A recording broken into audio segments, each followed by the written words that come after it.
Arya adalah seorang pria berusia 28 tahun yang lahir dan dibesarkan di sebuah kota kecil di Jawa Timur. Ia dikenal sebagai sosok pekerja keras, namun sering kali terburu-buru dalam mengambil keputusan. Kedua orang tuanya adalah petani sederhana yang mengajarkan Arya nilai-nilai kejujuran dan kerja keras.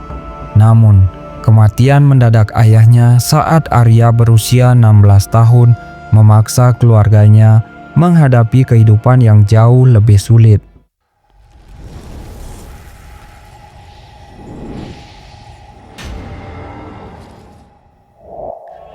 Sejak remaja, Arya bercita-cita mengangkat derajat keluarganya dari kemiskinan. Setelah lulus SMA, ia bekerja serabutan untuk membiayai pendidikan kuliahnya di kota. Dengan usaha keras, Arya berhasil meraih gelar sarjana ekonomi dan mendirikan sebuah usaha kecil berupa toko bangunan di kotanya. Namun hidup Arya tidak berjalan mulus. Dalam 3 tahun pertama, usahanya berkembang pesat. Hingga akhirnya Arya dikenal sebagai salah satu pemuda sukses di kotanya. Ia mulai menikmati kemewahan-kemewahan kecil, mengganti motor tuanya dengan mobil bekas, membeli perhiasan untuk ibunya, bahkan bermimpi membangun rumah yang lebih layak. Namun, ambisinya yang besar membuat Arya mengambil keputusan yang sembrono. Ia meminjam uang dengan jumlah yang besar dari rentenir untuk memperluas usahanya, yakin bahwa keberuntungan selalu berpihak padanya. Sayangnya, pandemi melanda. Permintaan bahan bangunan anjlok dan Arya mulai kehilangan kendali atas keuangannya. Setahun kemudian, toko Arya bangkrut. Para pekerjanya satu persatu berhenti karena gajinya tidak terbayar, dan surat penagihan dari rentenir menumpuk di meja kerjanya. Di saat inilah Arya mulai berubah. Ia menjadi sosok yang pendiam dan sering termenung. Malam-malamnya dihabiskan dengan memikirkan cara untuk menyelamatkan usahanya. Tetapi semakin dia berusaha, semakin berat beban yang dia rasakan. Meskipun dikenal sebagai pria yang baik dan gigih, Arya memiliki sisi gelap yang jarang diketahui oleh orang. Sejak kecil, ia sering merasa tidak cukup baik, selalu membandingkan dirinya dengan anak-anak yang lebih sukses. Rasa iri yang terpendam membuatnya mulai tergoda oleh iming-iming jalan pintas.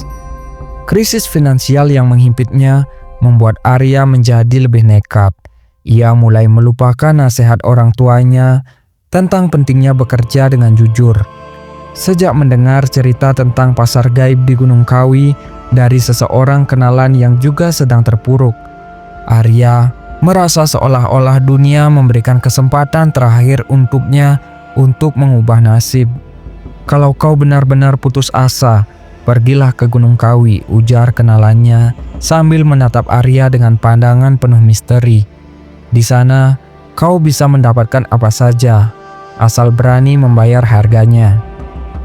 Kata-kata itu terus terngiang-ngiang di pikiran Arya, seperti bisikan yang datang dari sudut yang paling gelap dalam dirinya.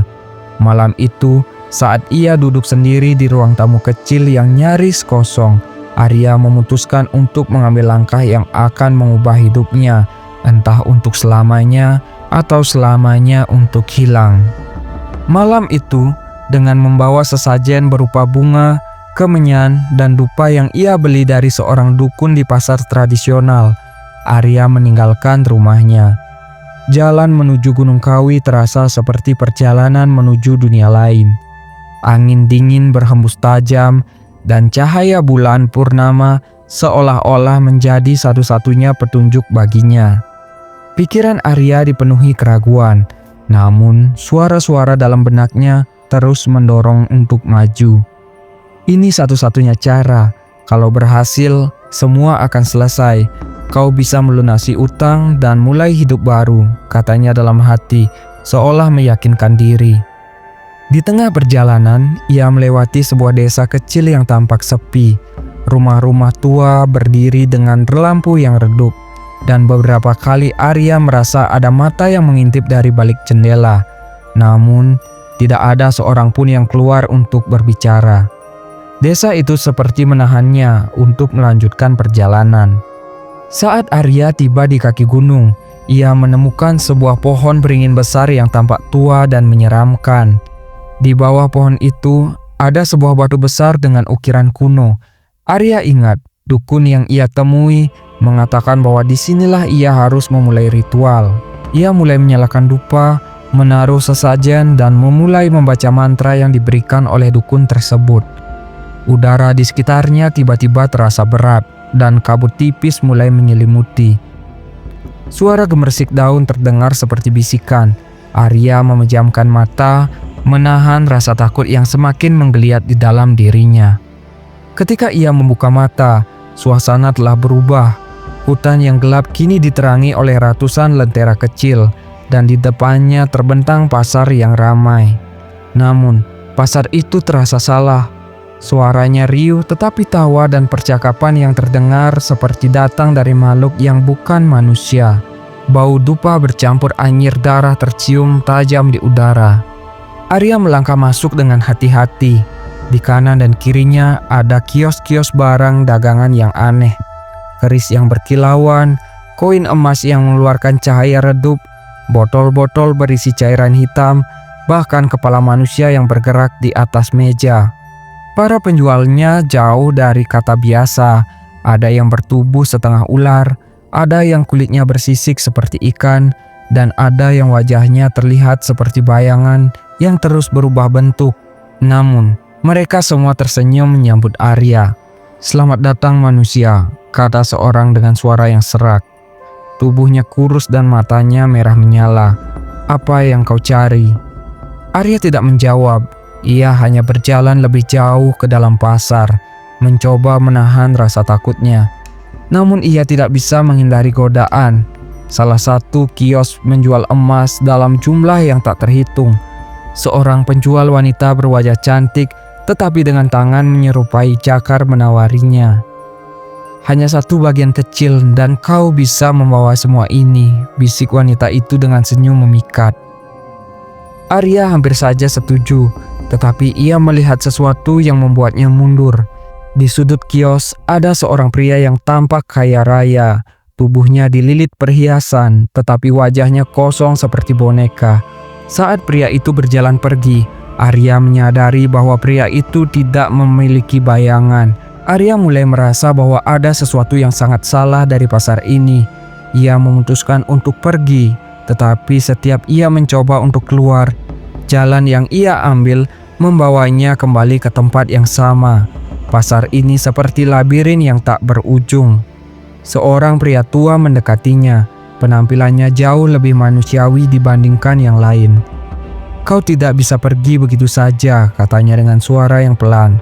"Pasar ini tidak akan melepasmu, kecuali kau menghancurkan sumber kekuatannya, cermin hitam." Arya bertanya di mana cermin itu berada, tetapi pria tua itu tersenyum dengan samar. "Di tengah pasar, tapi ingat, cermin itu dijaga oleh semua penghuni pasar ini. Jika kau menghancurkannya, kau akan membebaskan banyak jiwa, tapi kau juga harus siap membayar harga yang tak terduga." Dengan keberanian yang tersisa, Arya melangkah menuju pusat pasar. Ia tahu bahwa satu-satunya cara untuk selamat adalah menghadapi sumber kekuatan gaib ini, meskipun konsekuensinya bisa menghancurkan dirinya sendiri. Arya terus melangkah ke pusat pasar dengan jantung yang berdegup kencang. Di setiap langkahnya, ia merasa semakin banyak mata yang memperhatikan. Suara-suara yang sebelumnya menjadi bisikan, kini berubah menjadi gema tawa, tangisan, dan jeritan yang menggema di telinganya. Di tengah perjalanan, seorang penjaga bertubuh besar dengan wajah seperti singa menghentikannya. "Kemana kamu mau pergi, manusia?" tanya penjaga itu dengan suara yang menggelegar. Arya berusaha tenang. "Aku hanya ingin mencari jalan keluar." Penjaga itu tertawa keras, menunjukkan taringnya yang tajam. "Tidak ada jalan keluar di sini. Kau sudah masuk dan kau akan menjadi bagian dari pasar ini." Dengan cepat, Arya melihat celah di antara kerumunan. Ia berlari sekuat tenaga, mengabaikan jeritan dan tawa makhluk-makhluk di sekitarnya. Tiba-tiba, Ia sampai di sebuah alun-alun yang berbeda dari tempat lain di pasar itu. Di sana berdiri sebuah cermin hitam, besar dan menjulang, dengan bingkai berukir tengkorak dan wajah-wajah yang tampak seperti menangis. Arya mendekati cermin itu dengan hati-hati. Pantulannya di cermin tampak tidak wajar, bukan sekadar bayangan dirinya, tetapi versi dirinya yang lebih gelap, dengan senyum menyeringai yang membuat darahnya membeku. Cermin itu adalah sumber dari semua ketakutan di pasar ini, gumamnya. Ia mengingat kata-kata para pria tua tadi. Menghancurkan cermin ini berarti membebaskan jiwa-jiwa yang terperangkap, tetapi juga memancing amarah semua penghuni pasar. Ia mencari sesuatu yang bisa digunakan untuk menghancurkannya. Di dekatnya, ia menemukan pecahan pedang yang tampak berkarat, tetapi terasa berat di tangannya. Namun, sebelum Arya sempat mengayunkan pedang itu, suara dari cermin memanggilnya. "Apakah kau yakin menghancurkan aku?" Suara itu terdengar lembut, seperti bisikan di telinganya. "Kau bisa mendapatkan apapun yang kau mau, Arya. Kekayaan, kekuasaan, atau bahkan kebebasan. Kau hanya perlu menyentuhku dan memberikan sedikit bagian dari dirimu." Arya ragu. Tawaran itu begitu menggoda, tetapi dia tahu bahwa tidak ada hal baik yang datang dari pasar ini. Ia menggenggam pedang dengan erat, mengumpulkan keberanian dan bersiap mengayunkan ke arah cermin. Namun, sebelum pedangnya menyentuh permukaan cermin, suara gemuruh terdengar dari sekelilingnya, dari bayangan-bayangan di pasar. Makhluk-makhluk aneh bermunculan, mengerumuni Arya. Ada sesuatu yang bertubuh seperti kelelawar raksasa, ada yang menyerupai manusia tetapi tanpa wajah, dan ada juga hanya berupa kabut hitam dengan mata merah menyala. Mereka menyerang Arya, mencoba merebut pedang dari tangannya. Di tengah pertempuran, Arya berhasil mendekati cermin. Dengan seluruh kekuatan yang tersisa, ia mengayunkan pedang itu ke permukaan cermin. Pedang itu menghantam cermin dengan suara retakan yang memakakkan telinga. Begitu cermin retak, pasar mulai bergetar hebat. Lentera-lentera padam, kios-kios runtuh, dan makhluk gaib menjerit kesakitan. Dari dalam cermin yang pecah, bayangan-bayangan gelap melesat keluar, berubah menjadi cahaya putih yang terbang ke langit, seperti jiwa-jiwa yang akhirnya terbebas. Arya jatuh tersungkur, napasnya terengah-engah.